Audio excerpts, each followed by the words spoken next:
Et donc nous allons établir la motivation pour prier.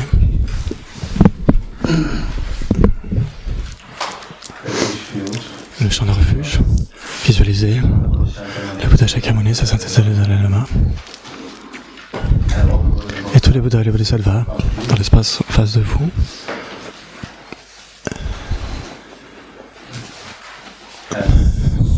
Ils sont tellement aimants, tellement embrassants, tellement affectueux.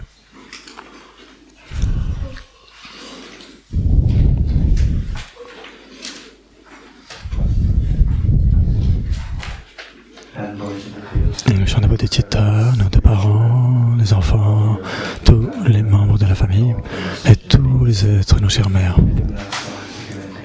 Et tous les êtres humains, non humains, les insectes et les animaux, les êtres des enfers, les prétas, les gandharvas, les devas, et en particulier les personnes difficiles autour de vous. Et vous, vous êtes tellement aimant à leur égard, vous êtes tellement affectueux. Et donc, il faut que, à tel point que tous se sentent si spéciaux à vos yeux. Et le but de se réunir ici, et le but de cette pratique, c'est d'éveiller la nature de Bouddha à l'intérieur de nous, la graine de la perfection qui existe en chacun de nous. Et cette graine de la perfection qui est si précieuse, c'est comme de l'or qui est mêlé à la boue. Grâce à ces pratiques de toute une vie, l'étude, la réflexion et la méditation, c'est pour séparer cette nature de Bouddha de toutes ses souillures. Et imaginez que tous les êtres, nos chères mères, se joignent à nous dans cette pratique et vous guidez cette pratique. Avec cela, nous allons faire la récitation. En anglais, page 3 et français aussi. Je rends hommage à Gautama qui, par compassion, a enseigné le Saint Dharma afin d'écarter toutes les vues fausses. Je rends hommage à Gautama qui, par compassion, a enseigné le Saint Dharma afin d'écarter toutes les vues fausses. Je rends hommage à Gautama qui, par compassion, a enseigné le Saint Dharma afin d'écarter toutes les vues fausses. Soge chonam la janju bardo dane kyazuji tagi jinzoge be tsonam ki nora benje sangye do bayo chodan soge chonam la janju bardo dane kyazuji tagi jinzoge be tsonam ki nora benje sangye do bayo Chodan soge chonam la janju bardo dane kyazuji tagi jinzoge be tsonam ki nora benje sangye do bayo. Le Bouddha, le Dharma, la suprême assemblée, jusqu'à l'éveil je prends refuge. Par les accumulations issues de ma pratique de la générosité, etc. Puis-je accomplir l'état de Bouddha pour le bien de tous les êtres. Le Bouddha, le Dharma et la suprême assemblée, jusqu'à l'éveil je prends refuge. Par les accumulations issues de ma pratique de la générosité, etc. Puis-je accomplir l'état de Bouddha pour le bien de tous les êtres. Et en le Bouddha, le Dharma et la suprême assemblée, jusqu'à l'éveil je prends refuge. Par les accumulations issues de ma pratique de la générosité, etc. Puis-je accomplir l'état de Bouddha pour le bien de tous les êtres. Je me prosterne devant le parfait Bouddha suprême parmi tous les orateurs qui enseignent l'interdépendance selon laquelle il n'y a ni cessation, ni production, ni annihilation, ni permanence, ni venue, ni aller, ni différence, ni identité, l'auspicieux paix libre de réification. Je me prosterne devant la mère des auditeurs, des Bodhisattvas et des Bouddhas qui, par la connaissance de toutes choses, guident vers la paix complète les auditeurs en quête de pacification, qui, par la connaissance des voies, permet à ceux qui aident les êtres errants à parachever le bien du monde et qui, par la possession de l'omniscience, aide les vainqueurs à exposer la vérité des enseignements. Aujourd'hui, je vais expliquer ce verset, cette strophe, ce verset qui est très important. Mais ce verset, c'est une salutation aux trois mères qui a été composée par Arya Maitreya. Et donc, bien sûr, il a rendu cet hommage à ces trois mères, littéralement elles ne sont pas trois, ce sont trois qualités, la base, la voix, les voix, et l'esprit omniscient. Et donc c'est le connaisseur de tous les aspects, la sagesse de tous les aspects, qui est l'omniscience. Vous avez la base, la connaissance des voix, et la connaissance de tous les aspects. Ça veut dire la conscience de l'esprit, l'omniscience. 3. C'est extrêmement englobant, ces trois formes.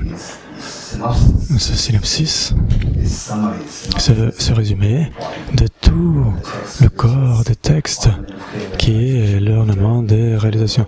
Guntogen en tibétain, l'Abhisamayalamakara en sanskrit, l'ornement des réalisations ou des claires réalisations. Et donc ce qui est enseigné, on voit qu'il y a trois catégories d'êtres qui veulent obtenir le bienfait durable. Quels sont ces trois êtres? Les Shravaka, les Pratyekabuddha, ensemble, ça fait un groupe. Les Shravaka, les Pratyekabuddha, c'est une catégorie. Ensuite les Bodhisattvas en numéro 2 et les Bouddhas en 3. Ce sont les trois. Et il y a tellement de façons de classifier, mais là c'est l'une des façons. Les Shravaka, les Pratyekabuddha qui cherchent la libération personnelle, les Bodhisattvas, numéro 2, et les Bouddhas, le groupe numéro 3, les trois types d'êtres. Et ces êtres ont trois aspirations différentes. Ils ont leurs propres aspirations, trois aspirations.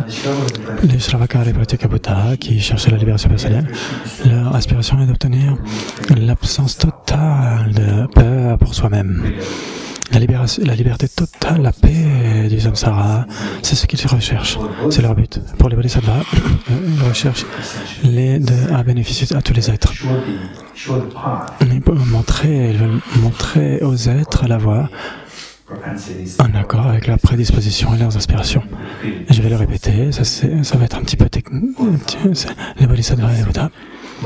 Les bodhisattvas, principalement, ce qu'ils recherchent, c'est de guider les êtres vers leur type de destination respective. Et les bouddhas, les aspirations des bouddhas, c'est de tourner la roue du dharma. Pour enseigner, tourner la roue du dharma. Alors bien sûr, ça s'implique. On peut voir que finalement, c'est la même chose, la même aspiration. Et donc ce sont ces trois catégories d'êtres, ces trois types de buts. Les trois êtres sont les Shravaka et les Pratyekabuddha ensemble, et donc ils recherchent la libération personnelle, c'est le premier groupe. Les Bodhisattvas, c'est numéro 2. Numéro 2, c'est les Bodhisattvas. Numéro 3, les Bouddhas, les trois types d'êtres. Et leurs trois aspirations, ils aspirent à ces buts. Les Shravaka et les Pratyekabuddha veulent la libération du samsara, la véritable libération du samsara. Les Bodhisattvas, leur but principal, c'est de guider les êtres vers leurs aspirations, pour accomplir les aspirations variées. Et les Bouddhas, c'est de tourner la roue du dharma. Et donc ces trois types d'êtres, les trois types d'aspirations. Maintenant, parmi ces trois types d'êtres, comment, par exemple, si on dit, chacun d'entre nous, nous sommes nés dans ce monde grâce à ses parents, grâce à nos parents, qui nous ont donné naissance. De la même façon, chacun de ces trois types d'êtres, ils vont obtenir leur but respectif grâce à leur mère. Ils vont obtenir ces résultats. La mère donne naissance à un enfant, et donc elle leur donne naissance à trois types de qualités mentales. Donc ça donne trois types de mères. Et donc les Shravaka et les Pratyekabuddha, la qualité, c'est toutes des qualités mentales, ces qualités mentales qui leur donnent naissance, leur donnent les résultats de la libération du samsara, la paix absolue. C'est la sagesse des voies, des bases, la connaissance des bases, ou la connaissance de tout Kunche en tibétain, ou Shiche en tibétain. Shiche, Kunche, Shiche. C'est la connaissance de tout. Pour les Bodhisattvas, les qualités mentales qui accomplissent leurs aspirations pour guider tous les êtres vers leur but respectif, c'est la connaissance des voies, la sagesse des voies, la connaissance des voies, les chemins, les voies, les sentiers. En tibétain, c'est pas path. Et pour les Bouddhas, c'est les qualités mentales qui leur permettent d'accomplir cette tâche, de donner des enseignements de manière si efficace. C'est l'esprit omniscient. Techniquement, ça peut être en tibétain, c'est Namkhen, la sagesse de tous les aspects, la connaissance de tous les aspects. C'est l'esprit omniscient. Et donc Arya Maitreya qui rend en prosternation à ces trois mères, ces trois qualités mentales qui font en sorte que ces trois types d'êtres puissent accomplir leur but respectif. Et donc, avec de cela, vous voyez que ces trois êtres sont là, qui ont trois aspirations différentes, trois buts différents. Et qu'est-ce qui fait qu'ils permettent d'accomplir leurs aspirations? Ce sont les trois mères. C'est de la même façon que la mère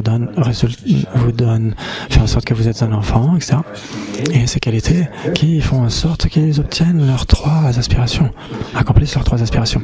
Ces trois mères, le connaisseur des bases, le connaisseur des voies et le connaisseur de tous les aspects. La sagesse des bases, c'est pour les Shravaka et les Pratyekabuddha.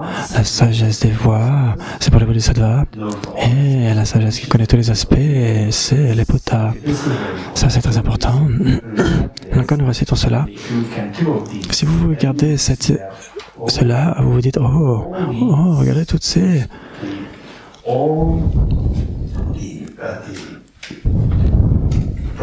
toutes les prosternations, etc.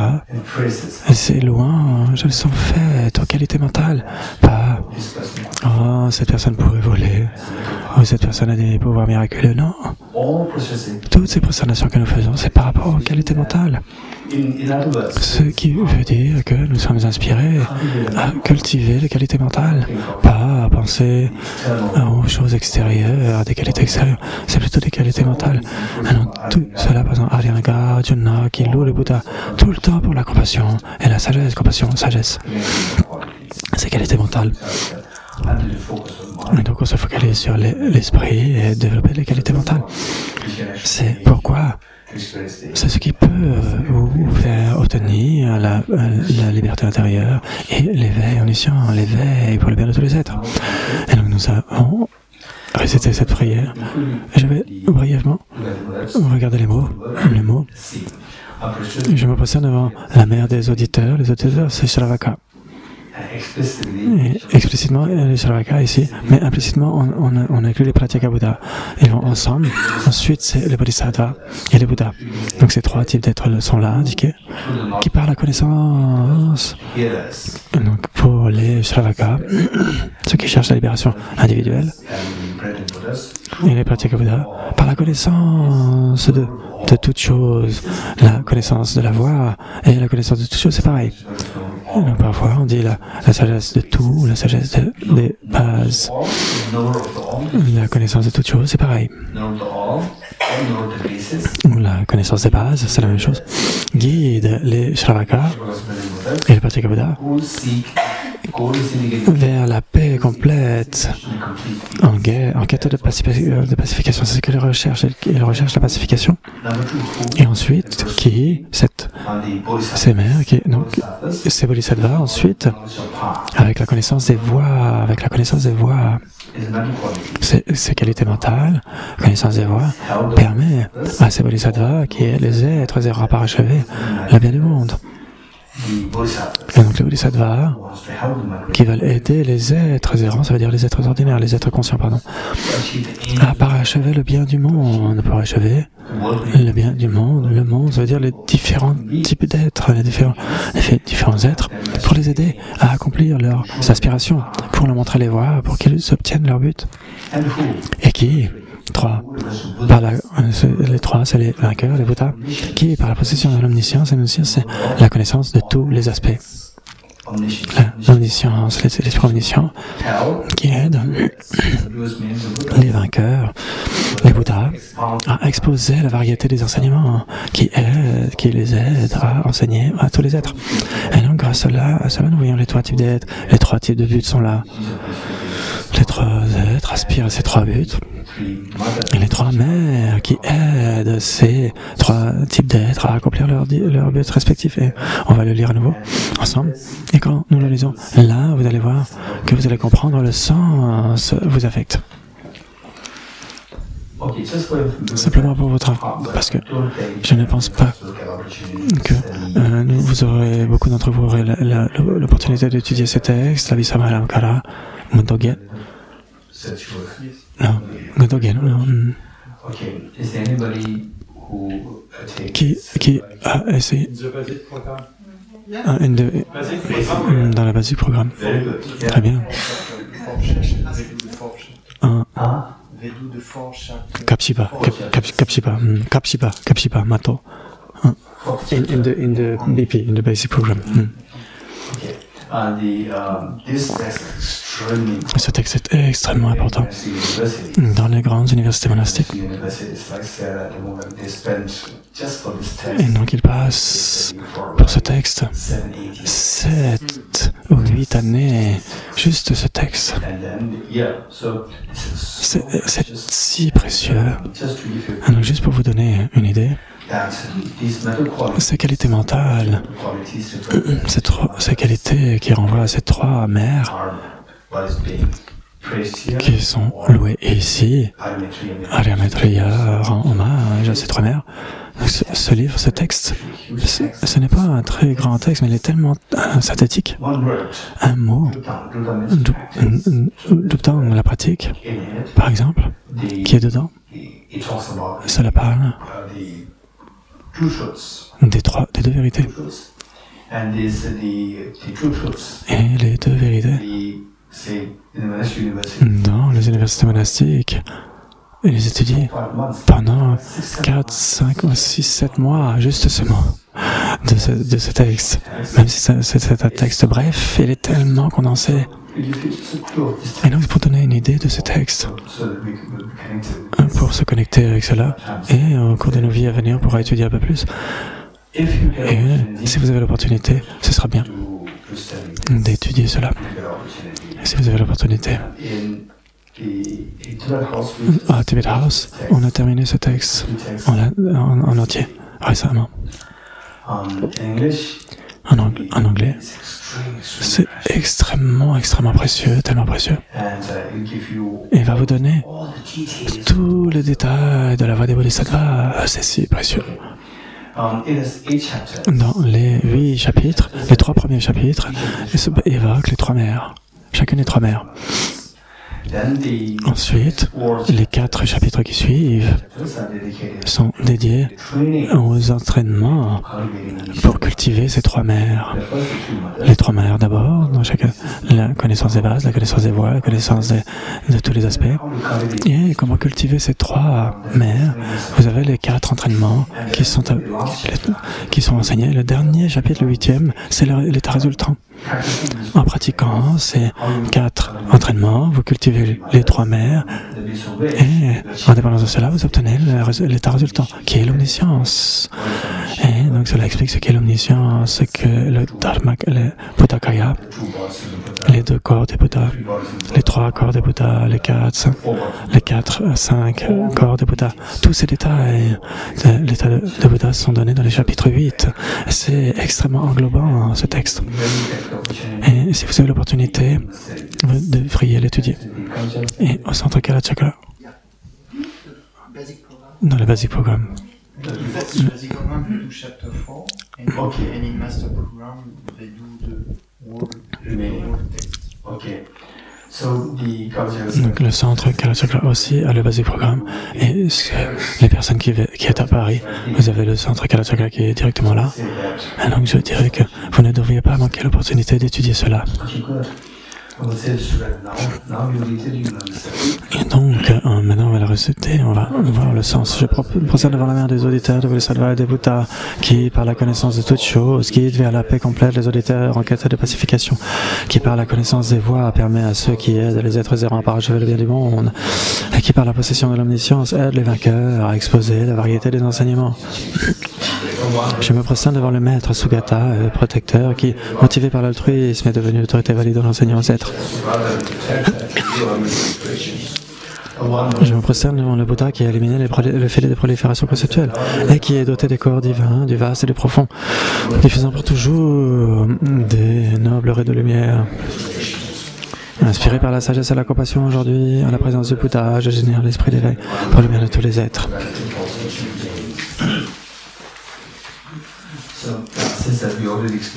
Et donc, j'ai déjà expliqué plusieurs fois ce mantra. Essayez de votre mieux pour vous souvenir du sens de chacun des mots sous la forme du mantra complet. Et le sens devrait être reflété. Et donc, comment les causes de la souffrance, on devrait se souvenir de ces causes. Et comment les causes peuvent être défaites, éliminées. Et finalement, bien sûr, d'abord en éliminant les négativités et ensuite en éliminant les afflictions qui nous attirent et nous repoussent, etc. Et ensuite d'éliminer l'application mentale inappropriée et finalement pour voir la vacuité qui permet d'éliminer l'ignorance, toute cette ignorance qui saisit en soi.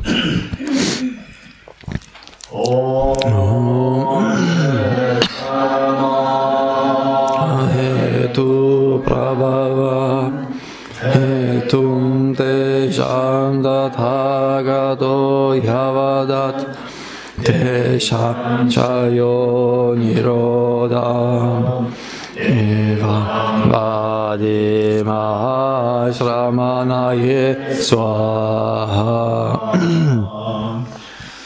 Om ye dharma hetu prabhava hetum tejam dathagato yavadat tesham jayo nirodha evam vadi mahashramanaye swaha.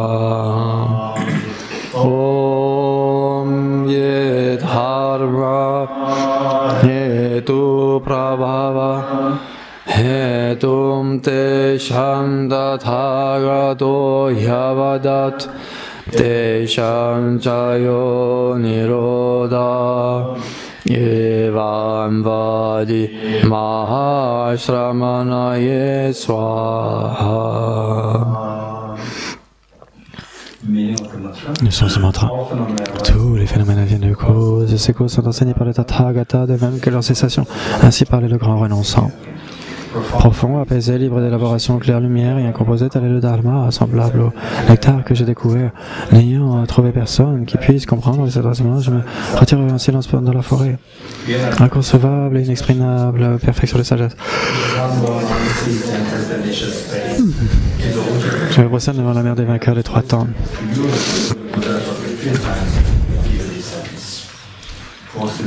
Les quatre sauts de Bouddha Dharma, tous les composés sont impermanents, tous les contaminés sont souffrance, tous les phénomènes sont de la nature de la vacuité du non-soi. Transcender la peine et la paix. Le Guru est le Bouddha, le Guru est le Dharma, le Dhamma, le Guru est la Sangha. Le Guru est la source de tout ce qui est noble. Je prends refuge dans le Guru. Par le son du vibrant tambour de Dharma, vous libérez tous les êtres de la souffrance. Je vous prie de bien vouloir demeurer et de donner des enseignements jusqu'à la fin d'innombrables milliards d'éons.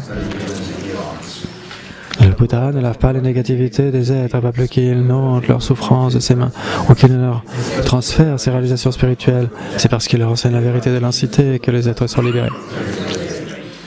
Les mains jointes, je supplie les Bouddhas de tous les horizons d'allumer la lampe du Dharma pour nous tous qui sommes égarés de l'obscurité de la souffrance. Les instructions, c'est les partir des quatre attachements. Si vous êtes attaché à cette existence, vous n'êtes pas un pratiquant spirituel. Si vous êtes attaché au samsara, vous n'avez pas de renoncement. Si vous êtes attaché à votre propre vie, vous n'avez pas l'esprit d'éveil. Si la saisie advient, vous n'avez pas la vue.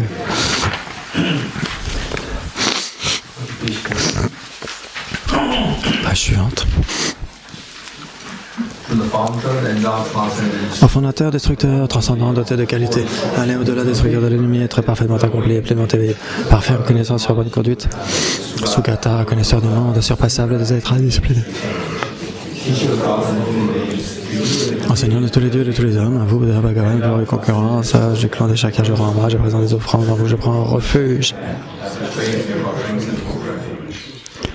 Vous, chef parmi les hommes, à votre naissance, vous avez fait 7 pas sur cette grande terre et annoncé je suis suprême en ce monde. À vous, sage, en ce temps-là, je rends hommage. Corps parfaitement pur, formé éminemment noble, océan de sagesse, vous êtes pareil à une montagne d'or. Et votre renommée illumine les 3 mondes. À vous, sauveur suprême, je rends hommage. Vous êtes orné des marques excellentes, votre visage est semblable à une lune immaculée, votre teint pareil à là.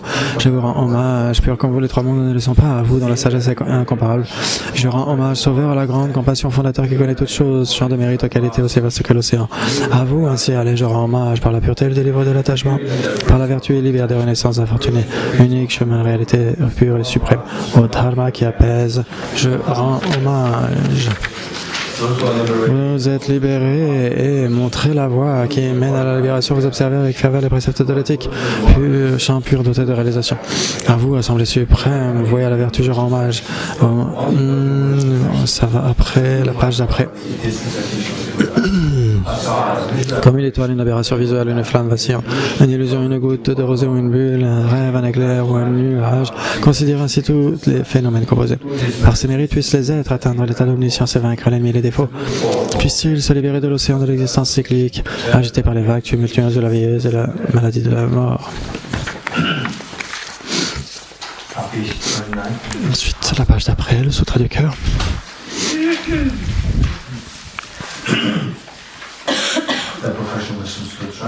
Perfection de la sagesse. Hommage à l'aria triple joyeux, c'est ce que le fois j'ai entendu le Bhagavan se trouver à Rajagriha sur le pic des vautours, entouré d'une grande congrégation de moines et d'une grande assemblée de bodhisattvas. À ce moment-là, le Bhagavan était absorbé en la concentration sur la catégorie des phénomènes appelés profonde perception. Au même moment, le Bodhisattva Mahasattva Arya Avalokiteshvara contempla la pratique même de la profonde perfection de sagesse et il vit que les 5 agrégats également étaient vus de nature propre.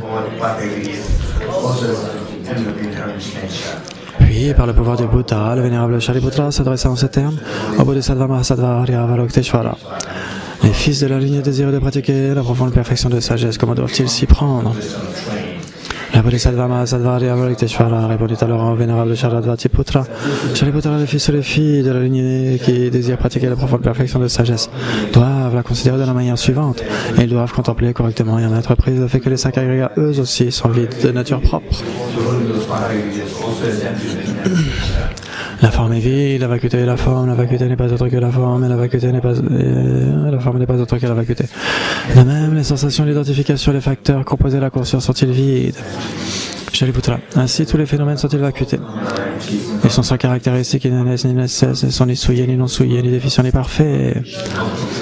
Par conséquent, Shariputra, dans la vacuité, il n'y a ni forme, ni sensation, ni identification, ni facteur composé, ni conscience, ni œil, ni oreille, ni nez, ni langue, ni corps, ni mental, ni forme, ni son, ni odeur, ni saveur, ni objet du toucher, ni phénomène mental, de l'élément de l'œil, et ainsi de suite jusqu'à l'élément du mental.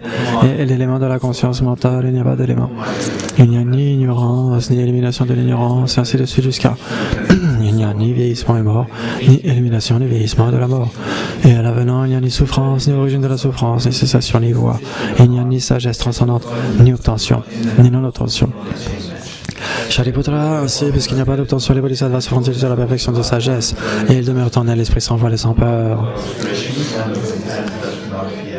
Et comme ils sont passés bien au-delà de toute erreur, ils parviennent au stade final du nirvana. C'est en s'appuyant sur la perfection de sagesse que tous les Bouddhas des 3 temps, eux aussi, font naître pleinement l'insurpassable éveil parfaitement accompli. Aussi, le mantra de la perfection de sagesse, le mantra de la grande connaissance, le mantra auquel rien n'est supérieur, le mantra égal à l'inégalable, le mantra qui apaise à jamais toute souffrance, doit être reconnu comme vérité car il ne trompe pas. Et voici le mantra de la perfection de sagesse. Tadyat Kum Gate Gate Paragate Parasangate Bodhi Swaha. Shariputra, c'est ainsi que Bodhisattva Mahasattva doit s'exercer à la profonde perfection de sagesse. Puis le Bhagavan sortit de sa concentration et loua le Bodhisattva Mahasattva Arya Avalokiteshvara en disant: Bien, bien, ô fils de la lignée dans l'état zéro, bien assis. C'est exactement comme tu viens de l'exposer qu'il convient de pratiquer la profonde perfection de sagesse. Et les Tathagata eux-mêmes se réjouissent. Lorsque le Bhagavan eut dit cela, le vénérable Sharadvatiputra, le Bodhisattva Mahasattva Arya Avalokiteshvara, l'entourage en complet, ainsi que le monde des dieux, des hommes, des asuras, des gars, Gandharva fut rempli de joie et louèrent les paroles du Bhagavan. Donc on ne récite pas la première strophe à la page d'après.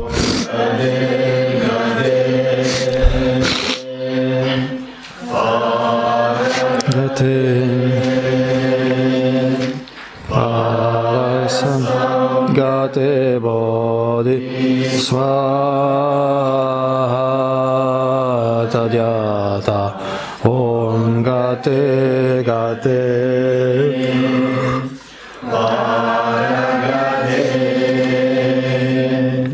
parasam gate bodhi swatadyata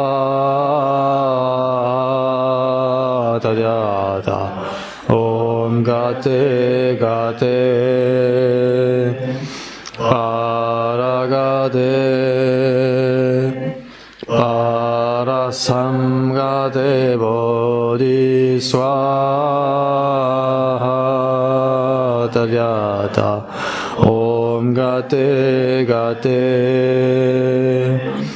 paragade parasam gate bodhi swatadyata om gate paragade parasam gate bodhi swatadyata om gate paragade parasam gate bodhi swatadyata om gate paragade parasam gate bodhi swaha.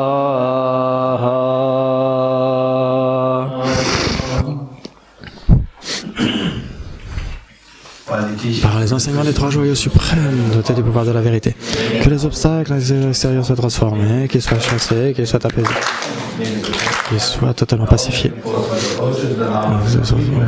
Complètement pacifiés, puis cette multitude de 84 000 obstacles, notre disciples, puis sur nous, tous séparés des problèmes et situations adverses du Dharma, au Dharma. Puis tous les plaisirs, tout l'accord avec le Dharma, puis tous les bonheurs parfaits, tout ce qui est de bon augure, régner ici et maintenant.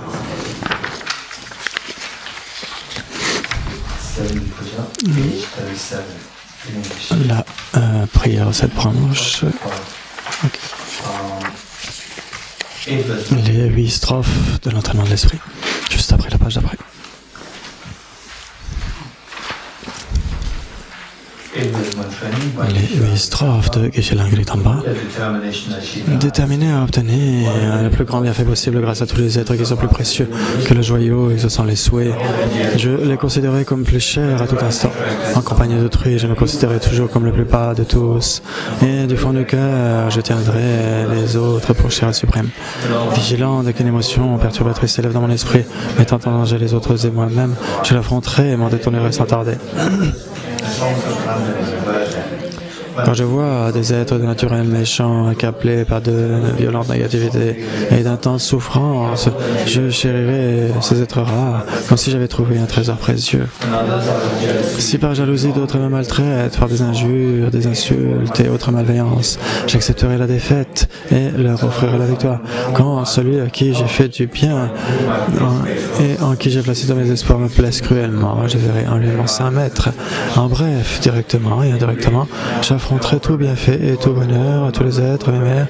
En secret, je prendrai sur moi leurs actions nuisibles et leurs souffrances, sans être contaminé par les souillures des conceptions fausses, des 8 préoccupations mondaines. Puis je perçois tous les phénomènes comme ils doivent être affranchis par la respect et l'attachement. Parmi les accumulations, c'est la strophe qui se trouve dans la dédicace ici, celle de la Vatsankapa. La page d'après, la prière pratiquant cette branche. C'est extrait de la reine des prières, L'aspiration extraordinaire de la pratique de Samantabhadra. Je me prosterne devant le jeune Aryamanjushri, au Bouddha des 3 temps, si nombreux soit-il, qui demeure dans les mondes des 10 directions, à eux tous sans exception, avec vénération, par le corps, la parole et l'esprit, je rends hommage. Par la force de la prière d'aspiration à la conduite excellente, j'imagine devant moi tous les victorieux. Et avec des corps aussi nombreux que les particules contenues dans les terres de Bouddha, je me prosterne devant eux avec déférence. Sur chaque atome se trouve autant de Bouddha qu'il existe de particules, chacun entouré de Bodhisattvas. C'est ainsi que j'imagine l'espace tout entier, rempli intégralement de victorieux. Chantant un océan de leurs louanges intarissables par les sons émis d'une infinité de voix mélodieuses, j'exalte les vertus de tous les victorieux et célèbre tous les sugatas, des fleurs magnifiques, des guirlandes parfaites, des cymbales, des parfums, des ombrelles excellents, des lumières divines, de l'encens exquis, tout cela je l'offre aux victorieux. Des vêtements parfaits, des parfums rares, des amas de poudres odorantes aussi rares, aussi hautes que le mont Méru. Toutes ces excellentes offrandes disposées avec art, je les présente aux victorieux. Toutes les vastes offrandes surpassables en pensée, je les adresse à tous les victorieux, mais par une grande foi. En la conduite excellente, je leur rends hommage, je leur fais des offrandes. Sous l'emprise de l'attachement, de l'aversion et de l'ignorance, physiquement, verbalement, de même que mentalement, j'ai accompli des actes négatifs. Je les confesse tous un à un. Des mérites des victorieux, des 10 directions, de leur fils spirituel, des réalisateurs solitaires, des auditeurs sur le chemin de l'apprentissage et au-delà, des mérites de tous les êtres, quels qu'ils soient, de tout cela je me réjouis. Lumière sur les mondes des 10 directions qui avaient atteint l'éveil en obtenant la connaissance sans obstacle. Ô vous tous, protecteurs, je vous en supplie, tournez la roue du Dharma insurpassable. À vous qui envisagez de montrer le passage en Parinirvana pour le bien et le bonheur de tous les êtres, veuillez demeurer autant d'air qu'il y a d'atomes dans les terres de Bouddha. Les mains jointes, je vous implore. Par les prosternations, les offrandes, la confession, par la réjouissance, la requête et la prière, j'ai accumulé des vertus aussi faibles soient-elles, je les dédie toutes à l'obtention de l'éveil parfait.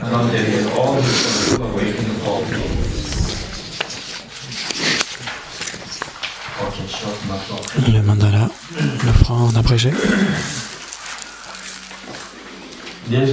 Cette terre ointe de parfums jonchée de fleurs, ornée du mont Méru, des 4 continents, du soleil et de la lune, je la visualise comme un champ de Bouddha, je l'offre. Puissent tous les êtres jouir de cette terre pure.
Puissais-je être béni afin que mon esprit se tourne vers le Dharma. Puissais-je être béni afin que ma pratique du Dharma soit sur la voie correcte. Puissais-je être béni afin que la voie soit libre de défauts. Puissais-je être béni afin que les défauts soient vus à la lumière de la sagesse supérieure. Les 4 Dharmas du vénérable Bhikshu Mahasattva. Tandis que je deviens frustré par l'ignorance qui saisit une existence véritable, veuillez s'il vous plaît me venir afin que je génère un renoncement authentique en voyant tous les aspects du samsara comme vicieusement repoussant. Veuillez s'il vous plaît me venir afin que mon continuum mental déborde de précieuses bodhicitta qui consiste à chérir autrui plus que soi-même. Veuillez s'il vous plaît me venir afin que je possède une expérience immaculée de la sagesse de la vacuité qui ne voit pas même un atome de réalité intrinsèque et qui a pour fondement la compréhension que les choses adviennent en dépendance par le simple fait d'être conditionnées. Veuillez s'il vous plaît me venir afin que mon continuum mental déborde de la précieuse sagesse de félicité vacuité non duelle. Idam Guru Radna Mandalaka Niryatayami. Ensuite, la page après, le fondement de toutes les qualités de la Matsukava. Le fondement de toute la qualité est le maître bienveillant, pur et parfait. Se vouer à lui est la base de la voie et me bénir afin que réalisant clairement cela, aimer appliquant avec diligence et m'en remettre à lui avec grand respect. La liberté précieuse qu'offre cette renaissance obtenue pour une fois est d'une valeur inestimable et difficile à retrouver. Veuillez me bénir afin qu'en comprenant cela, je fasse naître la pensée qui se relâche jour et nuit en extrait l'essence. Cette vie est aussi impermanente qu'une bulle d'eau, puisse-je me souvenir qu'elle décline rapidement et que très vite survient la mort. Après la mort, de même que l'ombre sur le corps, les actions blanches et noires sont suivies de leurs effets. Veuillez me bénir afin que fermement convaincu de cela, je veille toujours attentivement à abandonner toute négativité, si minime soit-elle, et à accomplir toute action vertueuse. La poursuite de plaisir sansarique est la source et la porte de toute souffrance. Source d'insatisfaction, ces plaisirs ne sont pas fiables. Veuillez me bénir afin qu'ayant pris conscience de ces désavantages, j'aspire intensément à la félicité de la libération. Suscité par cette pensée naissent l'attention, la vigilance et une grande circonspection. Veuillez me bénir afin que je prenne à cœur l'observance de Pratimoksha, racine des enseignements. Tout comme je suis moi-même tombé dans le samsara, le service à tous les êtres, bien ils sont aussi tombés. Veuillez me bénir afin que je prenne conscience, m'exerce le suprême esprit et prenne la responsabilité de libérer tous les êtres errants. Si je m'en tiens à la seule production de l'esprit d'éveil et sans mettre en pratique les trois sortes d'éthique, je n'atteindrai pas l'éveil. Veuillez me bénir afin qu'ayant bien compris cela, j'observe avec grande ardeur les vœux de Bodhisattva.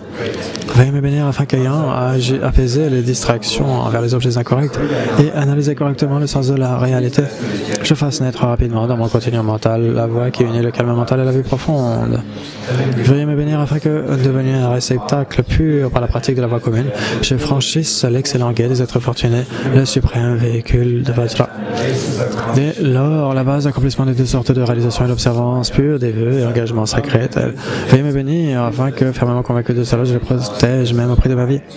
Veuillez me bénir afin qu'ayant réalisé l'importance des deux stades d'essence du Vajrayana, je réalise les enseignements du Saint Maître en m'adonnant avec grande ardeur et sans relâche à la pratique des 4 sessions. Ainsi puissent les maîtres qui montrent la noble voie et les amis spirituels qui la pratiquent jouir d'une longue vie. Veuillez me bénir afin que les obstacles intérieurs et extérieurs soient définitivement apaisés. Dans toutes mes existences, sans jamais être séparés des maîtres parfaits, puisse-je jouir de la splendeur du Dharma et parachevant les qualités de l'éther des voies, puisse-je rapidement atteindre l'état de Vajratara. Ensuite, Mitsema, nous allons réciter en français ou en anglais et ensuite en tibétain.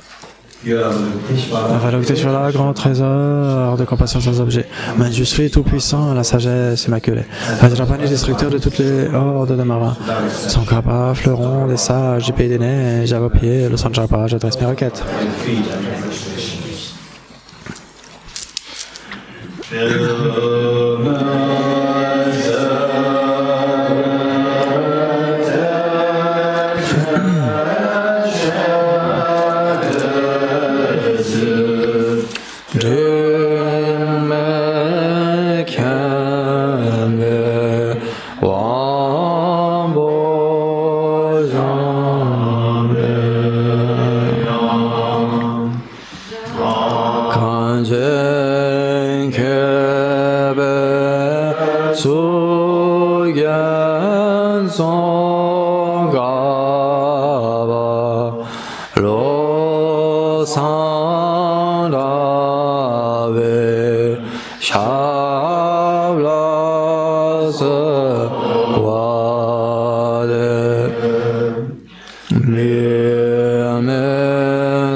Avalokiteshvara, grand trésor de compassion sans objet, Manjushri, tout-puissant, à la sagesse immaculée, Vajrapani, destructeur de toutes les hordes de marins, son cabas, fleuron, des sages, des pays des neiges, à vos pieds, le sang de rivage adresse ma requête, mes requêtes. Maintenant, générer l'état d'esprit intégral, les 4 points. D'abord la méditation en 5 minutes.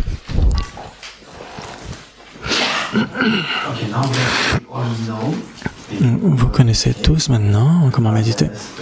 On va essayer de commencer maintenant la focalisation en un point.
Ok. Après, le renoncement, ce que nous faisons sur la base des 4 sauts.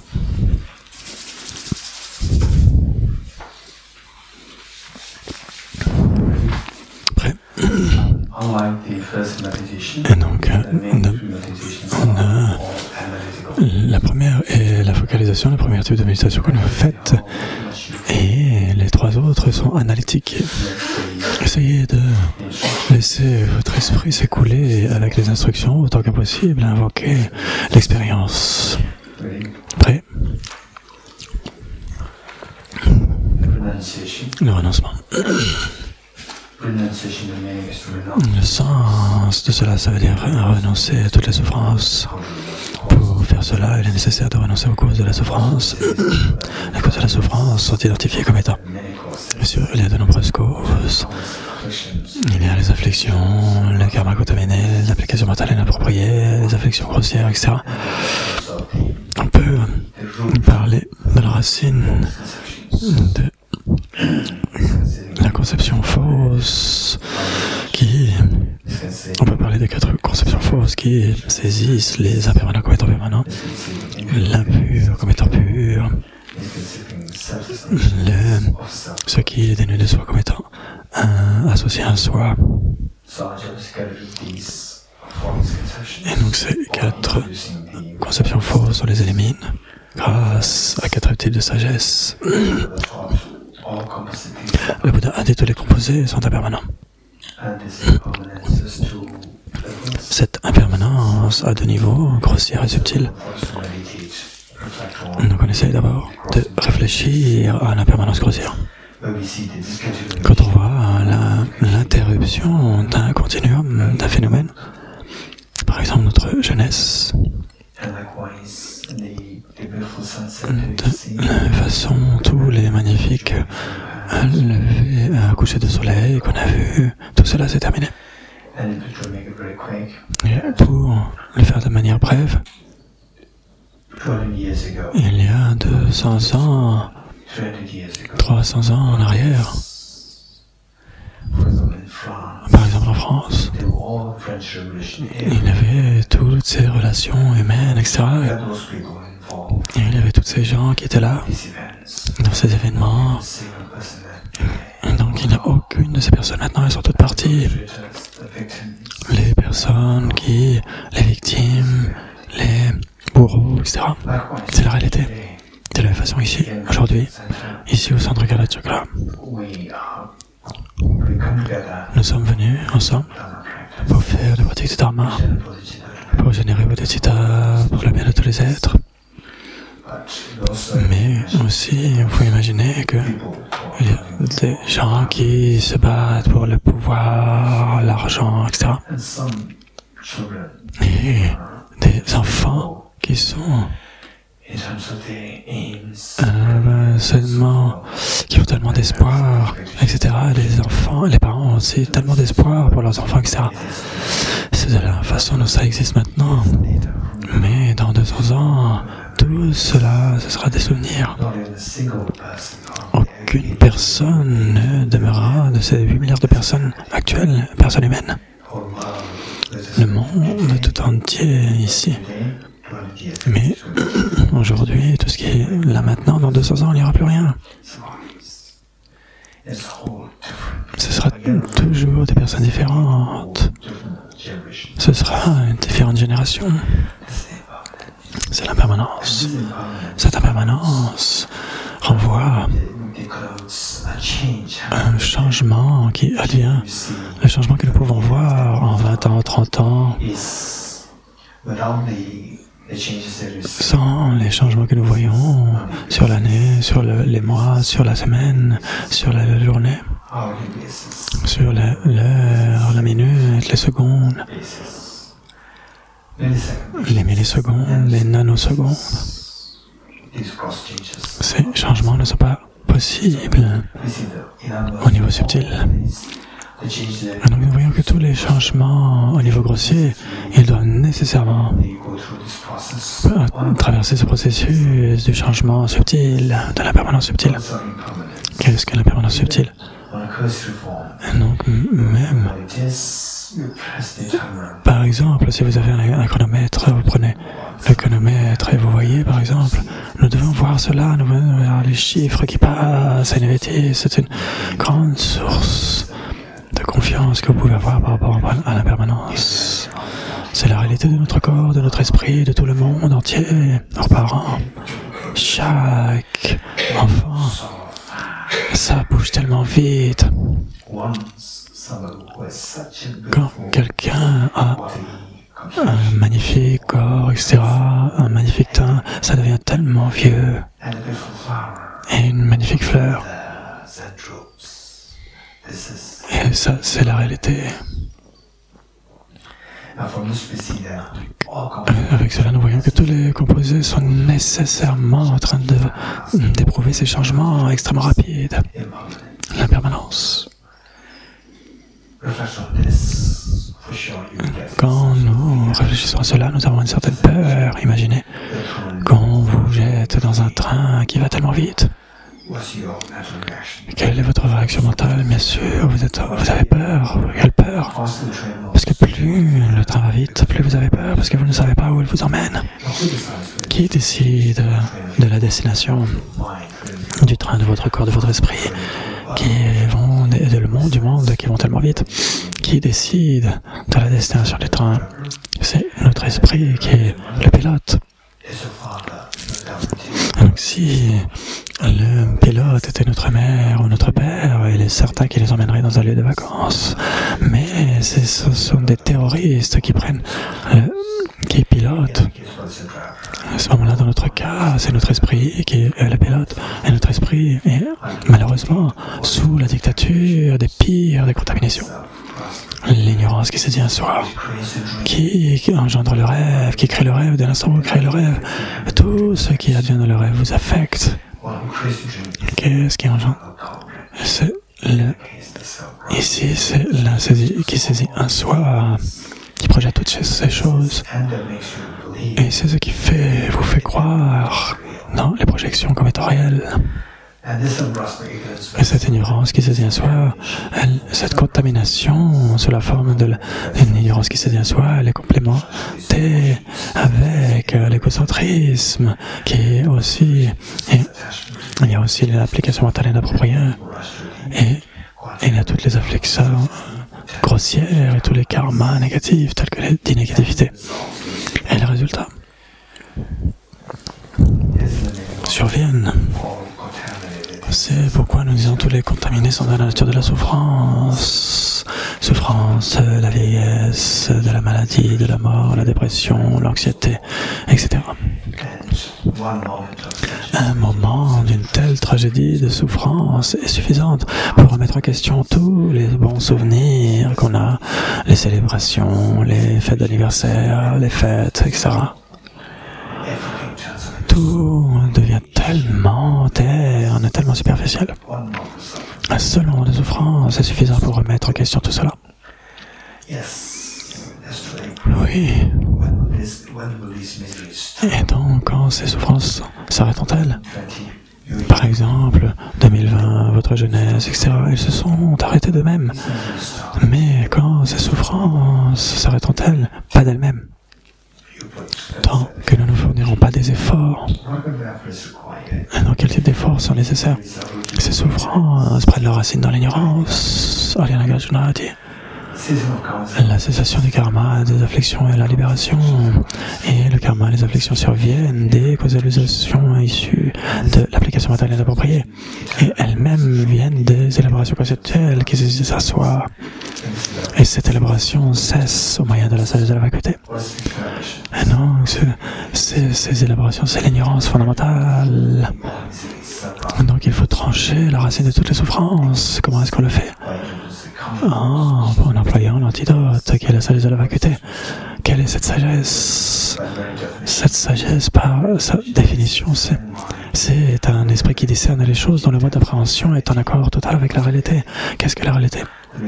La réalité, c'est le troisième saut que le Bouddha a enseigné comme étant tout est de la nature de la vacuité du non-soi. Tout est de la nature. Vous vous réveillez, vous réalisez que le rêve était simplement une projection de votre esprit et vos peurs se dissolvent. C'est la réalité qui est là. La projection de notre esprit. Comment est-ce qu'on peut le savoir? Donc on va méditer sur la vacuité. Ça va être guidé. Qu'est-ce que je fais? Je médite. Et donc, que fait mon corps? Mon corps est en posture méditative.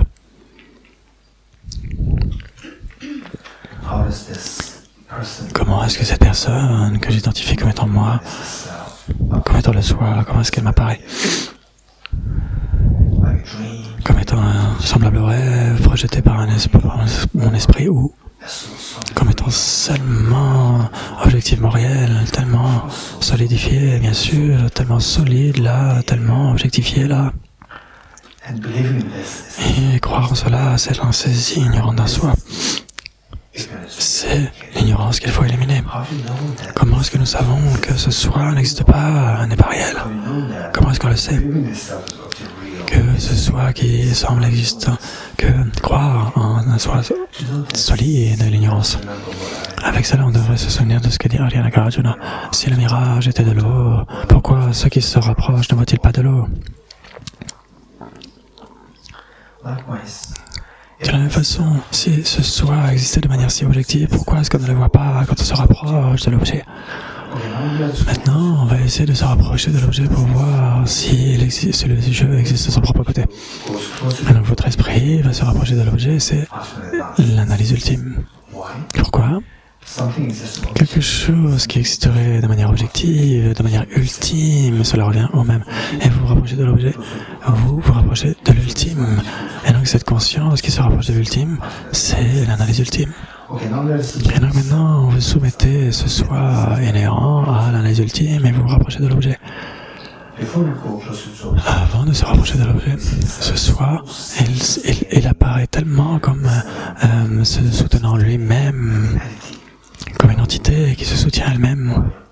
Donc nous allons employer l'analyse ultime et nous allons simplement ignorer ce qui n'est pas le soi parce que nous ne sommes pas intéressés par cela, mais uniquement pour voir ce qu'est le soi qui apparaît comme étant si objectif. Nous voyons que, par exemple, on observe la peau, ce qu'il y a derrière la peau, les tissus lymphatiques, et puis les muscles, et les cartilages, les os, tout le squelette, le cœur, les poumons, le cerveau, le pancréas, l'estomac, l'intestin. Aucune de ces choses, ces constituants qui sont l'élément solide, l'élémentaire, aucun de ces phénomènes qui relèvent de l'élémentaire ne peut être ce soi si objectif. Et donc, et l'élémentaire est donc ensuite un élément haut. Les 4 litres de sang qui vont et viennent, qui vient et vient dans notre corps, bien sûr ce n'est pas moi, ce n'est pas le soi si objectif. Ensuite l'élément feu, la chaleur corporelle, bien sûr que ce n'est pas le soi. L'élément air, l'air que nous inspirons dans les poumons, c'est 4 litres et demi. Ce n'est bien sûr pas mon jeu, mon soi. Ensuite l'élément espace. L'espace, c'est de la nature du vide. Bien sûr que ce n'est pas le soi. Et l'élément conscience. Les gens peuvent me voir moi, ne peuvent pas voir ma conscience. Je suis un homme, je suis une femme. Mon esprit n'a pas de genre. Le genre est déterminé en dépendance du corps. Alors maintenant, qu'est-ce que on voit qu'il y a les 6 éléments. Comment est-ce que les 6 éléments peuvent être identifiés comme étant le soi objectif? Aucun. Et donc, le soi n'est pas intrinsèquement un avec les 6 éléments. Essayez de voir s'il serait intrinsèquement différent, les 6 éléments. Et éliminer les 6 éléments, où serait le soi? Qu'est-ce qui reste? Rien ne reste là. Ici, on voit qu'il n'y a que 2 options. la saisie qui saisit ce soi. Et ce soi, on le soumet à l'analyse ultime, et ce soi, on voit qu'il y a les 6 éléments. Aucun des 6 éléments n'est intrinsèquement un avec le soi. Et le soi ne peut pas non plus être intrinsèquement différent de ces 6 éléments. Et donc, où est le soi de son propre côté maintenant? Rien ne peut être identifié comme étant ce soi du côté de l'objet. Demeurer dans cette expérience, dans cette négation de l'affirmative.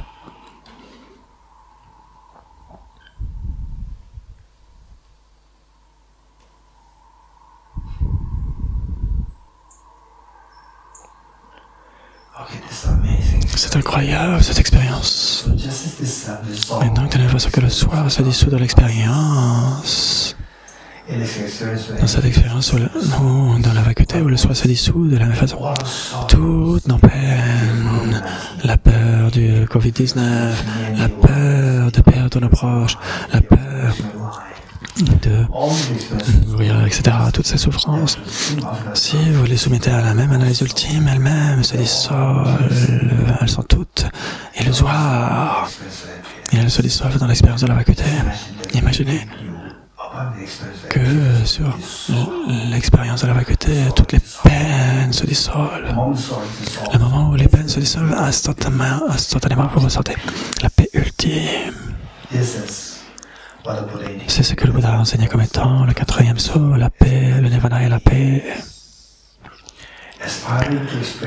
Et donc, aspirez à cette expérience de la vacuité où toutes vos peines se dissolvent et le renoncement, c'est la compréhension la plus raffinée du renoncement. Aspirez à parachever cette expérience de la vacuité dans laquelle toutes les peines se dissolvent, où la saisie ignorante arrête de projeter des choses.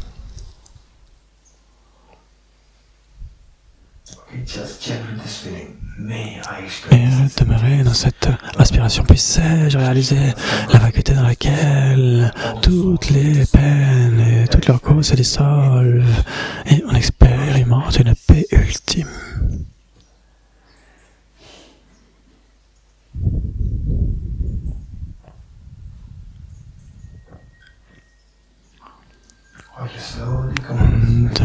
Sortez lentement de cette méditation avant que nous ayons dans la pratique de Bodhicitta.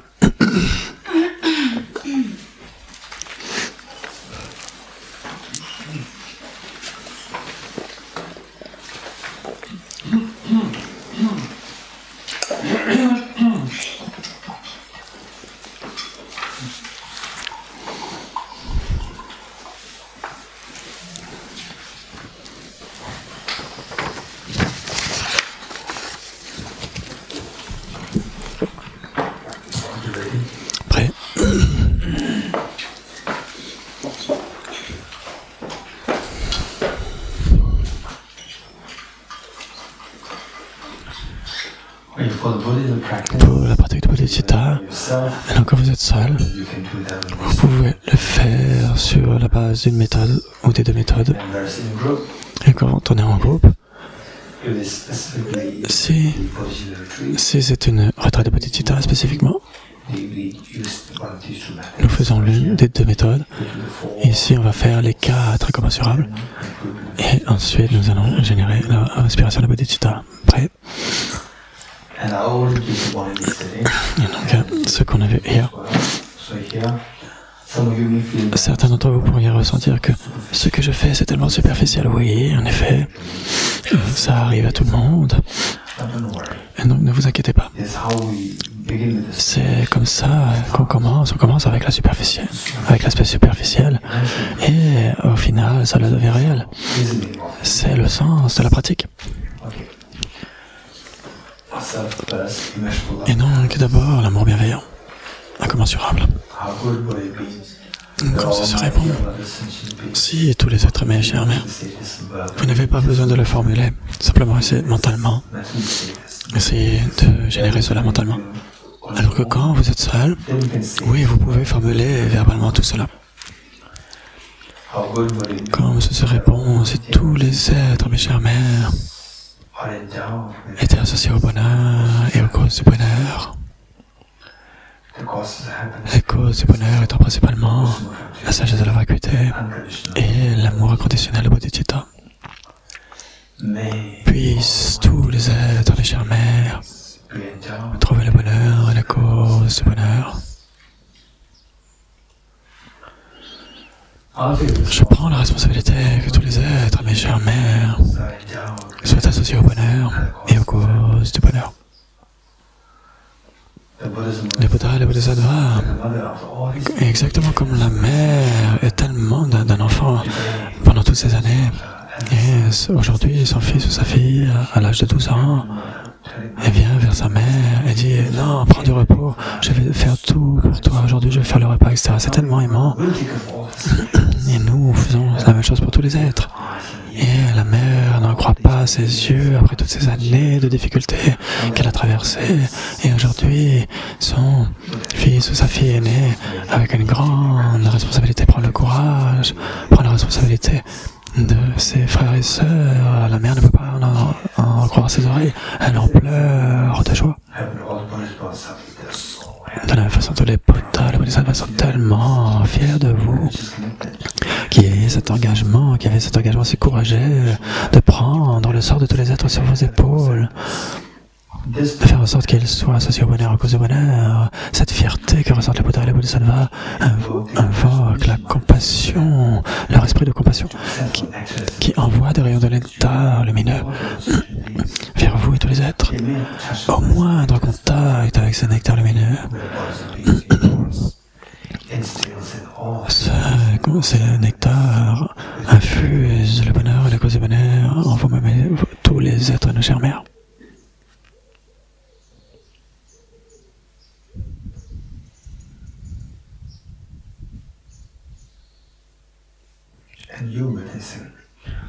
Et vous, avec ce sentiment de soulagement de voir que tous les êtres de nos mères, sont associés au bonheur, vous inspirez 3 fois de soulagement.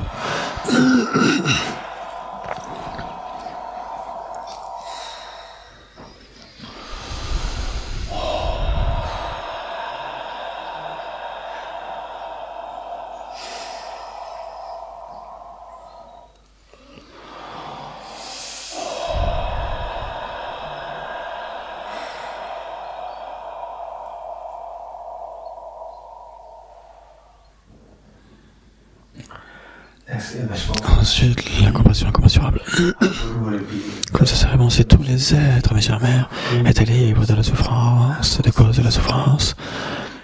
La cause de la souffrance étant principalement l'ignorance qui saisit un soi inhérent et l'attitude égocentrique qui engendre les autres de défauts tels que l'application mentale inappropriée, les afflictions grossières et le karma contaminé.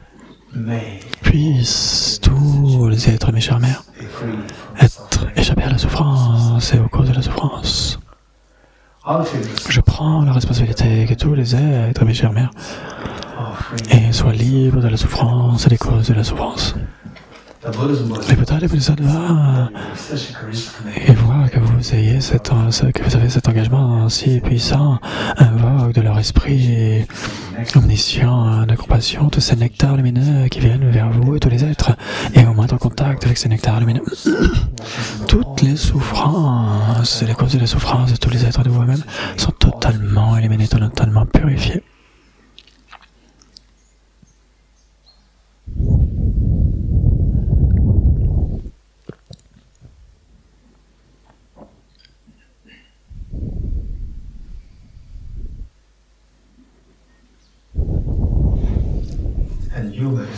Et en voyant cela pour le bien de tous les êtres, vous êtes tellement heureux, prenez 3 inspirations de soulagement.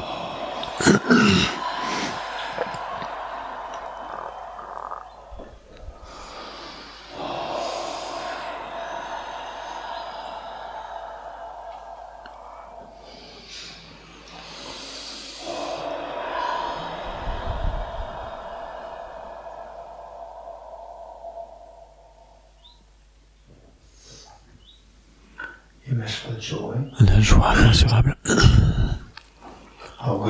Comme ce serait bon si tous les êtres, mes chères mères, n'étaient jamais séparés du bonheur et des causes du bonheur auxquelles ils sont associés.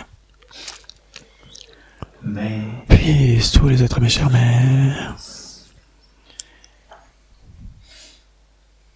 n'être jamais séparés du bonheur et des causes du bonheur avec lesquelles ils sont associés.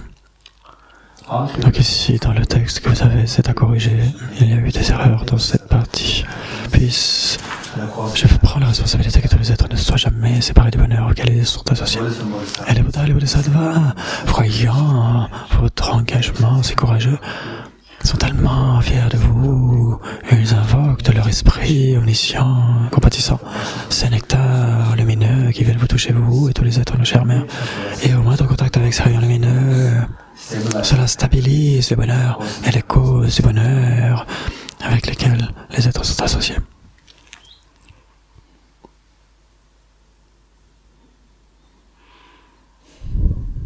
Et vous voyant que tous les êtres ont ce bonheur stabilisé, vous êtes tellement heureux. Vous ressentez cette joie de voir ce bonheur ultime chez tous les êtres. Et par soulagement, vous inspirez 3 fois.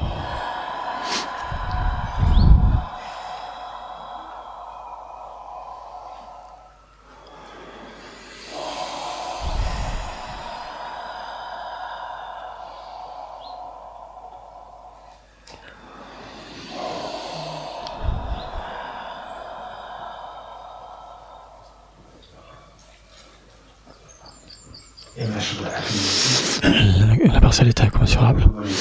Comme ce serait bon si tous les êtres, mes chères mères, étaient libres de l'attitude biaisée, d'attachement excessif pour certains et d'aversion pour les autres. Et donc ils demeurent dans cette impartialité et que tous les êtres, mes chères mères, embrassent tous les êtres d'un seul regard. Puissent tous les êtres, mes chères mères, demeurer dans l'état d'impartialité, dénué de l'attitude biaisée par l'attachement excessif envers certains et de l'aversion envers d'autres. Je prends la responsabilité que tous les êtres, mes chères mères, demeurent dans l'état d'impartialité, dénué de l'attitude biaisée de l'attachement excessif envers certains et de l'aversion envers d'autres. Les Bouddhas, les Bodhisattvas, voyant, ils sont tellement fiers de vous, de voir que vous avez pris cette responsabilité si élevée, et par la joie, le bonheur que ressentent tous les Bouddhas et les Bodhisattvas se manifeste sous la forme de ces rayons lumineux qui viennent se diriger vers tous les êtres vous-même, et au moindre contact avec ces rayons lumineux, cela libère tous les êtres sans exception de cette attitude biaisée envers certains et envers d'autres, et ils demeurent dans cet état d'impartialité et qui observe tous les êtres d'un seul regard sans s'en exclure aucun. Et vous, vous voyez cela, vous constatez cela chez tous les êtres, vous êtes intensément heureux et vous inspirez de soulagement.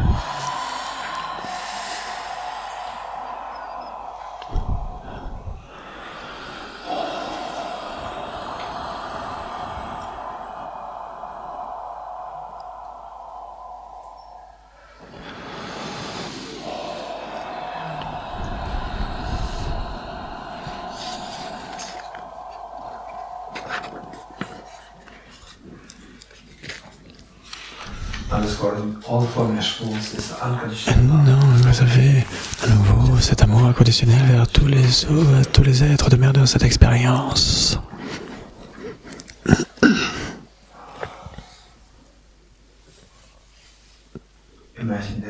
Imaginez que vous regardez chaque être conscient avec un amour, une affection immense.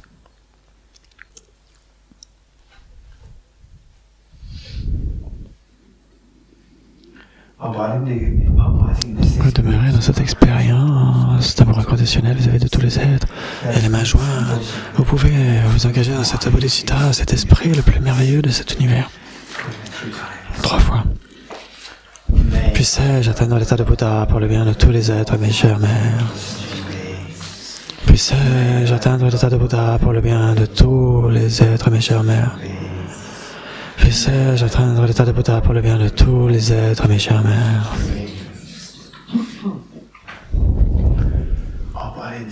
Demeurez dans cet état d'esprit le plus merveilleux de Bodhicitta. Et lentement transformer cet esprit de Bodhicitta dans la forme d'un disque de lune immaculé et blanc, d'un demi-doigt de large et qui demeure horizontalement à votre cœur. C'est merveilleux que vous ayez fait cet engagement devant le Bouddha et le Bodhisattva pour le bien de tous les êtres. C'est incroyable. Mais comment savez-vous que vous pouvez devenir un Bouddha? Il doit y avoir la graine en vous. Oui, j'ai la nature de Bouddha. J'ai la graine de la perfection en moi. Comment est-ce qu'elle n'a pas été activée jusqu'à maintenant? Parce que depuis des temps immémoriaux, en effet, jusqu'à maintenant, bien que j'ai eu cette graine, j'ai été trompé par ces deux démons, l'égocentrisme et la saisie d'un soi. Maintenant, je suis désenchanté et je fournirai tous les efforts pour les exterminer. Comment je vais le faire? Grâce à des remèdes puissants et en particulier la sagesse de la vacuité. Quelle est la sagesse de la vacuité? Essayez de rappeler cette méditation de la vacuité que nous avions faite avec les 4 sauts, et en particulier le 3e. Qu'est-ce que je fais? Je médite. Comment est-ce que cette personne vous apparaît? De manière objective ou comme un rêve? Bien sûr, objectivement réel. Et donc ça, cet esprit qui saisit ce soi comme existant de manière objectivement réelle, c'est l'ignorance qui saisit un soi. Souvenez-vous de ce qu'a dit Ariana Nagarjuna, si le mirage était de l'eau, pourquoi ceux qui se rapprochent ne voient-ils pas de l'eau? Si ce soi existait de manière objective, quand on se rapproche de l'objet, on devrait le percevoir. Rapprochez-vous de cet objet avec l'analyse ultime, avec les 6 éléments, l'élémentaire, l'élément eau, le feu, l'air, l'espace et la conscience. Lequel de ces 6 éléments que vous voyez serait intrinsèquement un avec le soi? Aucun de ces éléments ne peut être identifié comme étant le soi. Si ce soi existait de manière objective et réelle, il serait à ce moment-là intrinsèquement différent de ces éléments. Mettez de côté les 6 éléments. Qu'est-ce qui reste? Rien ne reste là. Maintenant, vous vous êtes rapproché de l'objet en employant l'analyse ultime. Oui, ce soi est ignorant. Aucun de ces 6 éléments n'est intrinsèquement ni intrinsèquement différent de ce soi. Rien ne peut être identifié comme étant ce soi inhérent. Ce soi se dissout au regard de l'analyse ultime. Demeurez dans cette expérience pendant un moment. Cela ne veut pas dire que le soi n'existe pas, il existe. Mais il existe simplement au regard de l'analyse conventionnelle, pas au regard de l'analyse ultime. Au regard de l'analyse ultime, il est vide. Ce qui veut dire que cela ne veut pas dire que le soi soit inexistant. Le soi est vide d'existence objective. Il n'existe pas de manière objective, il est vide d'existence réelle. Demeurez dans cette expérience pendant un temps. Transformez lentement cet état d'esprit le plus intrépide de la sagesse de la vacuité en un vajra blanc, lumineux, vertical qui demeure au cœur du disque de lune à votre cœur. C'est merveilleux, vous avez le disque de lune qui symbolise la bodhicitta compatissante et qui permet d'éliminer l'égocentrisme. Et le vajra qui symbolise la bodhicitta ultime, la sagesse non duelle de la vacuité des bodhisattvas et qui permet d'exterminer l'ignorance qui saisit un soi et qui peut éliminer jusqu'aux souillures les plus subtiles qui entravent l'éveil. Donc vous pouvez bien sûr éliminer les 2 voiles et faire en sorte que votre nature soit totalement parachevée. C'est merveilleux, mais n'oubliez pas vos 2 parents, vos enfants et tous les êtres, chère mère, ils souffrent.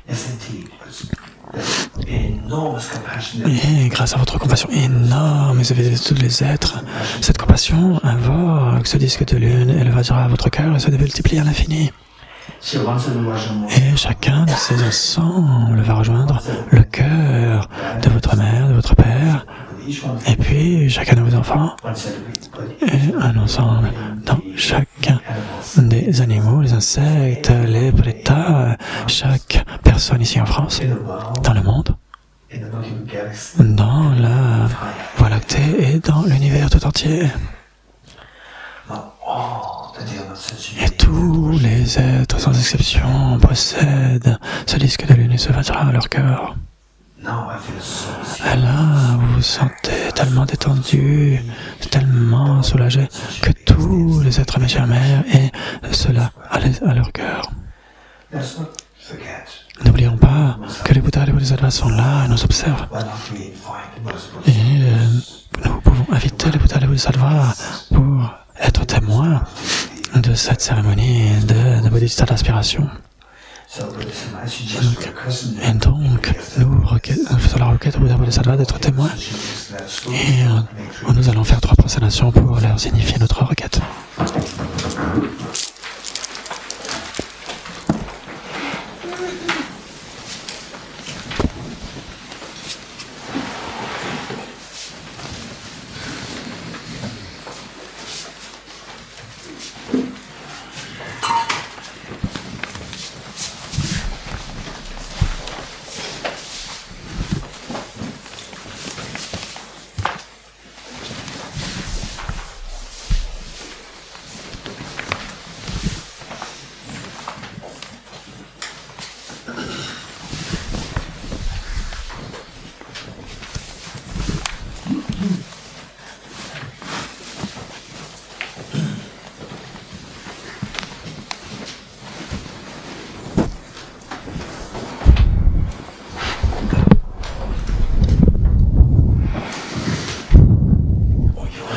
Ok, si vous pouvez être agenouillé sur le genou droit.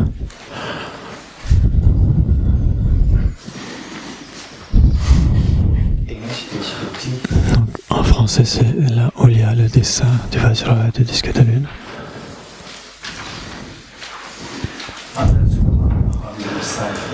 Et donc, nous allons réciter les strophes. Le sens devrait être reflété dans notre esprit.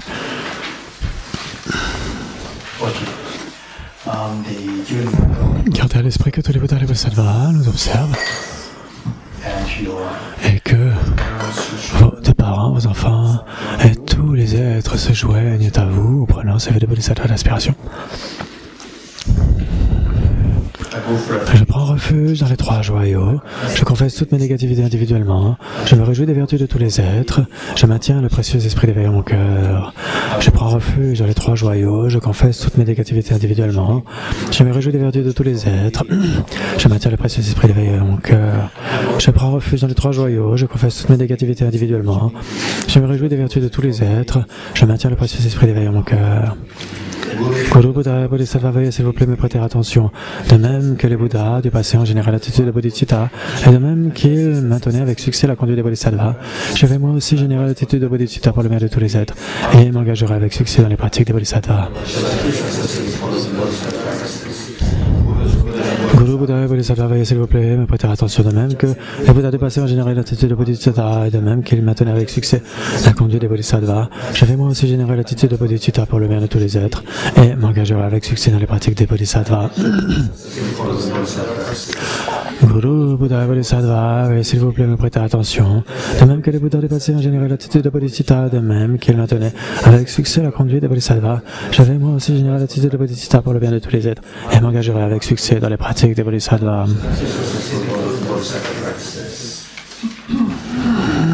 Ressentez la joie d'avoir pris les Bodhisattvas. Et c'est si précieux. Et c'est le sens le plus élevé de notre existence. Et imaginez que quand la mère, qui après toutes ces années, quand le directeur de l'école s'est plaint de vous, son enfant, pendant toutes ces années, et aujourd'hui, imaginez que le principal de l'école, il vient voir votre mère, et à nouveau, cette fois, votre mère est nerveuse, elle a de l'appréhension, encore, qu'a fait mon enfant, cette fois-ci. qu'il a fait. Et le principal est arrivé d'une autre façon cette fois-ci. Il est souriant et tellement. Il est très admiratif. Et au lieu de se plaindre de l'enfant, il dit non, votre enfant a été le meilleur étudiant cette année à l'école et votre mère ne peut même pas en croire ses oreilles et ses yeux. C'est exactement ce qui advient à Buddha Bodhisattva aujourd'hui. Vous avez pris ces vœux de Bodhisattva d'inspiration et depuis des temps, sans commencement jusqu'à maintenant, nous étions dans le samsara, c'était l'indication que nous n'avions rien fait de cette manière aujourd'hui jusqu'à maintenant. Nous n'avons que apporté de la tristesse au Bouddha Bodhisattva en s'engageant dans la négativité depuis des temps sans commencement. Et aujourd'hui, nous faisons quelque chose de tellement bon. Et de la même façon que notre mère ne peut pas en croire ses oreilles, tous les Bouddhas et les Bodhisattvas sont tellement heureux et fiers de nous. Extrêmement fiers de nous, de voir que non seulement vous avez pris le Bodhisattva d'inspiration, mais vous avez visualisé tous les êtres sans exception à en faire de même, à vous joindre à cette cérémonie et à faire la meilleure chose qui puisse exister dans cet univers.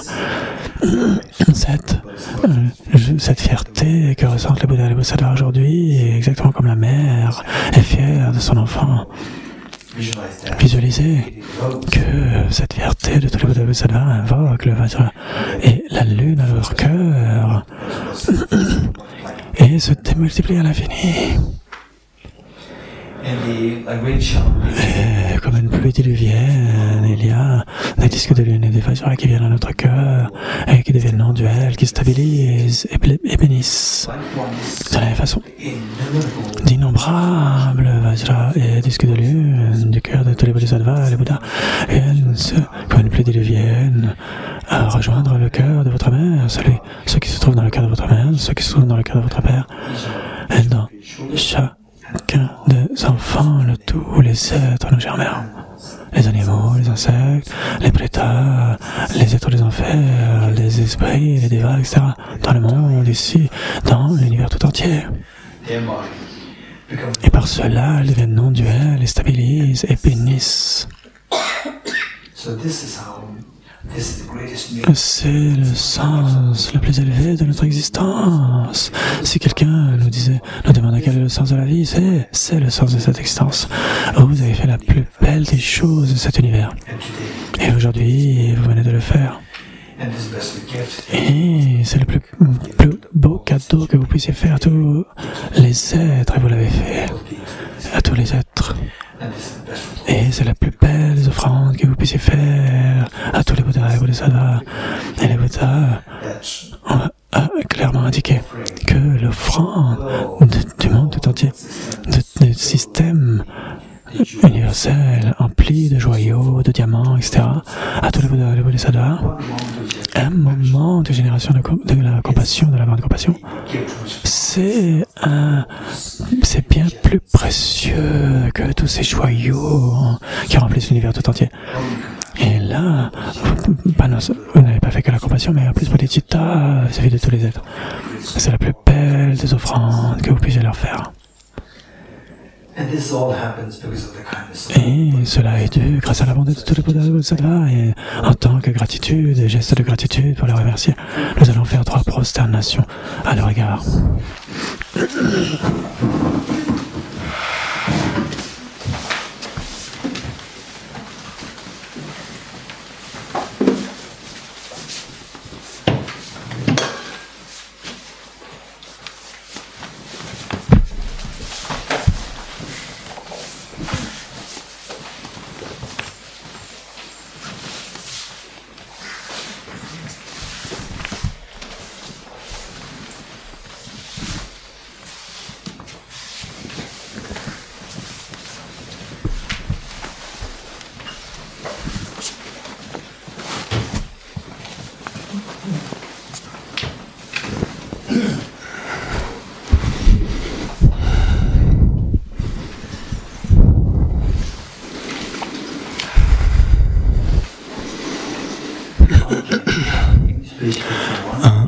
Français, la page d'après. Oui, la page d'après.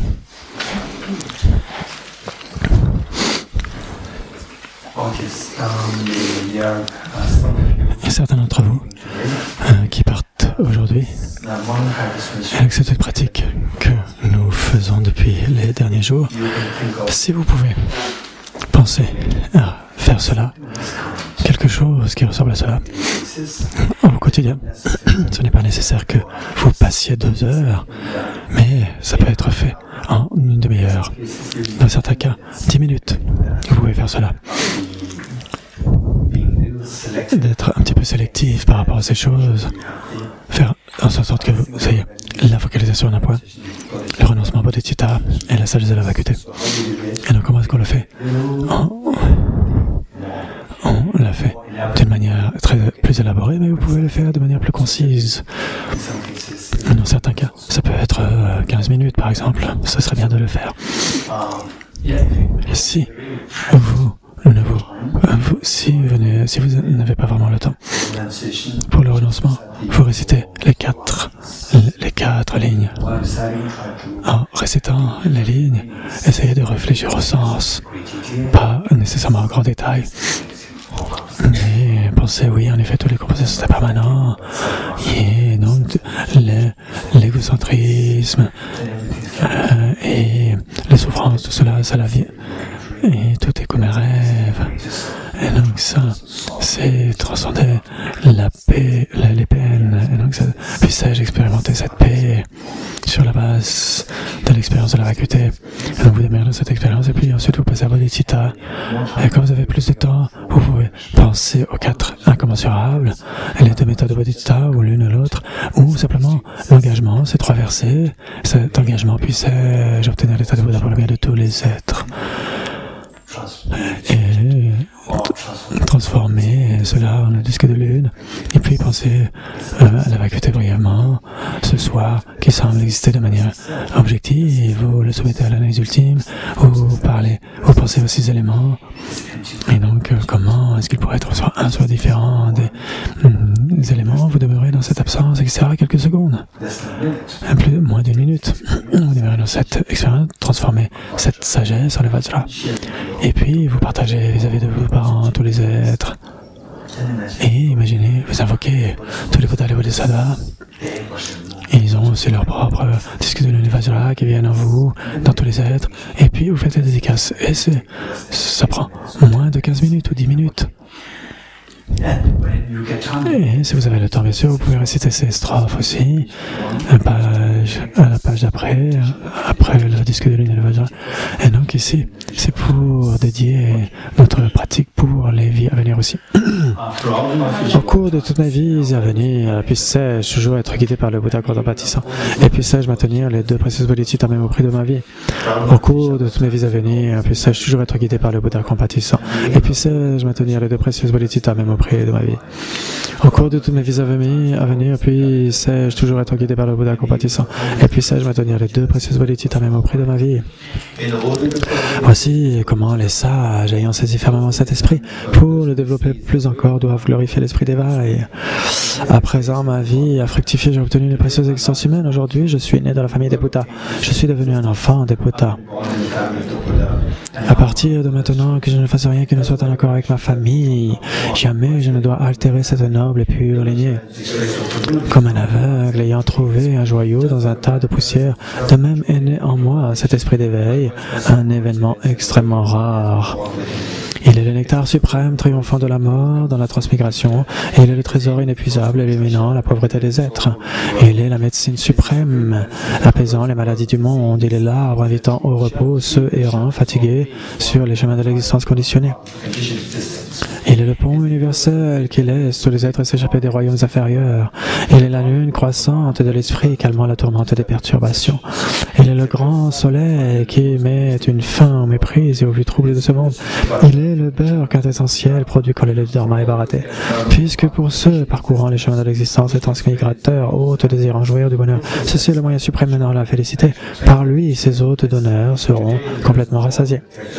Aujourd'hui, en présence de tous les protecteurs, j'invite les êtres à la félicité ultime et en attendant au bonheur mondain. Que Dieu, demi-Dieu, tous soient heureux. Ouais. Priez, dédiez tous les mérites accumulés ici, que sa sainteté le Dalai Lama, la source de bonheur, de joie en ce monde, vive longtemps, et que toutes ces aspirations soient accomplies, et tous les grands maîtres dans les grandes universités monastiques tels que et que leur, exactement comme que leurs enseignements comme le Dharma, une rivière continue se répandent et qu'ils puissent vivre longtemps et que tous les centres des différentes traditions Sakya, Kagyu, Nyingma, Geluk et des traditions Theravada, des traditions chinoises et que tous ces centres puissent favoriser l'étude, la réflexion et la méditation et que les centres comme Kalachakra et tous les centres à travers le monde puis de ces traditions authentiques puissent continuer d'aider les personnes locales et la poursuite de la pratique des enseignements du Bouddha.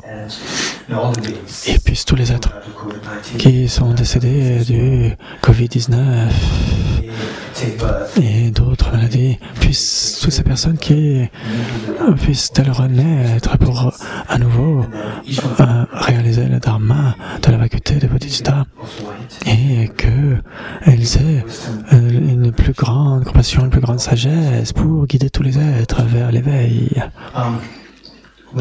Avec cela à l'esprit, nous allons dire ces prières de dédication. J'ai dédié les mérites ainsi accumulés à la réalisation des activités, des prières, des Bouddhas et des Bodhisattvas, des trois temps, et au maintien du Dharma, des écritures et des réalisations. Puisse-je, au cours de toutes mes existences, par la force de ces mérites, n'être jamais séparé des quatre cycles du Mahayana, et puisse-je accomplir toutes les étapes de la voie, le renoncement Bodhisattva, la vie parfaite et les deux phases. Par les deux accumulations si vastes que l'espace que j'ai amassé le fait de m'être efforcé d'effectuer cette pratique pendant longtemps. Puisse-je devenir victorieux Bouddha qui guide tous les êtres dans l'esprit de sagesse avec les par l'ignorance. C'est cette strophe qu'on retrouve à la fin des 8 strophes.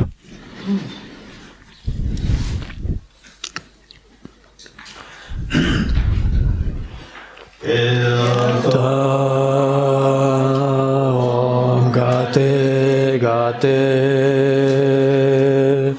Aragate Samgate Bodhi Swaha Tadada Om Gate Gate Aragate Parasamgate Bodhi Swaha Tadada Om Gate Gate Paragate Parasam